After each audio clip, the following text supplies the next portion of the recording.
மீனா கிட்ட பார்வதி சொல்கிறாங்க, விஜயாவுக்கு வந்து நல்ல மருமக கிடச்சி போயிட்டாங்க. நீ ரொம்ப நல்ல மருமக. உன்ன மாதிரியே வந்து ரோஹிணி இருக்கா.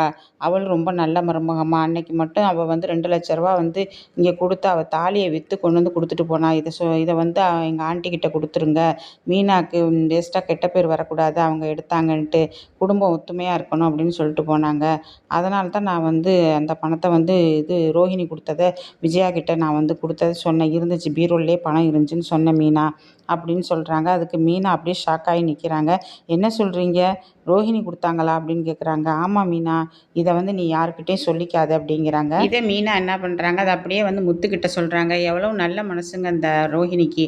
அவங்க வந்து பாருங்கள் 2,00,000 பணத்தை கொடுத்துருக்குறாங்க, அதுவும் தாலியை விற்று கொடுத்துருக்குறாங்க அப்படிங்கும்போது இது எங்கேயோ இடிக்குத மீனா. இது வந்து அந்த பொம்பளை பார்லர் அம்மா ரொம்ப நல்ல பொம்பளை கிடையாது, இது எங்கேயோ இடிக்குது. உங்களுக்கு எதை பார்த்தாலும் சந்தேகம்தாங்க அப்படின்னு மீனா சொல்கிறாங்க.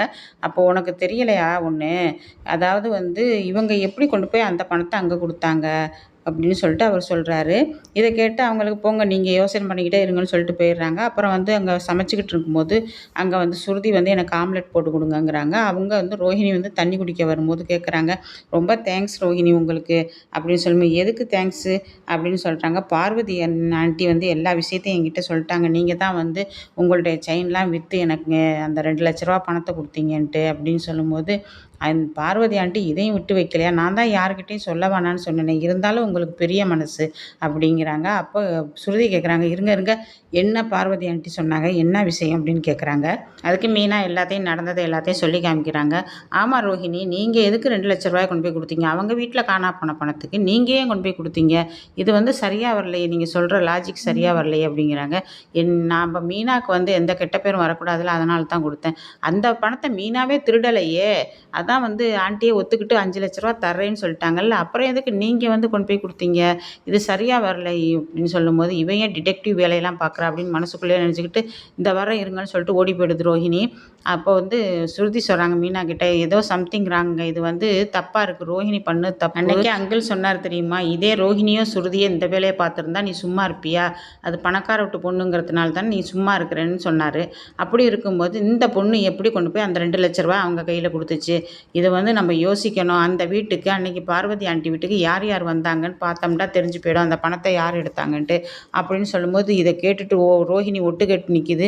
ஐயையோ சும்மா விட மாட்டா போல தெரியுது அப்படின்னு சொல்லிட்டு நினச்சிக்கிட்டே போகுது. அங்கேருந்து முத்து வந்து கேட்குறாரு, என்ன மீனா அப்படின்னு கேட்குறாரு, சாப்பிட்றீங்களாங்க, ரோஹிணிக்கு வந்து சுருதிக்கு வந்து நான் வந்து ஆம்லெட் போடுறேன், நீங்களும் சாப்பிட்றீங்களா, எனக்கு வேணா, என்னாச்சு, என்ன கேட்டியா பார்லர் அம்மாட்ட. ஆமாங்க, நீங்கள் சொன்ன மாதிரியே மூஞ்சி வேறு மாதிரி ஆயிடுச்சுங்க, அவங்களுக்கு ஷாக் ஆகிடுச்சுங்க, நீங்கள் சொன்ன மாதிரியே நான் செஞ்சேன், ஷாக் ஆகிடுச்சு அப்படிங்கிறாங்க.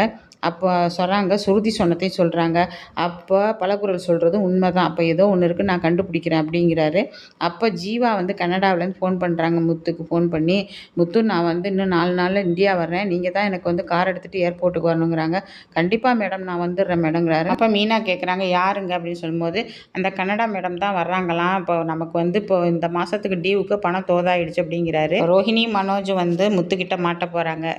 அதாவது வந்து ஜீவா வந்து முத்துக்கிட்ட எதாச்சரமாக பேசும்போது, இந்த மாதிரிங்க, இந்த மாதிரி நான் போன தடவை வரும்போது 30,00,000 வேஸ்ட்டாக போயிடுச்சுங்க அப்படின்னு சொல்ல போகிறாங்க. அப்போ தான் கதை வரப்போகுது. அதாவது வந்து முத்துக்கிட்ட இவங்க விபரமாக சொல்லும்போது முத்து கேட்க போகிறார், நீங்கள் தான் அந்த ஜீவாவா, மனோஜை காதலிச்ச பொண்ணா, நான் மனோஜோட தம்பின்னு அவர் சொல்ல போகிறாரு. இப்போ எல்லாமே உண்மை வரப்போகுது.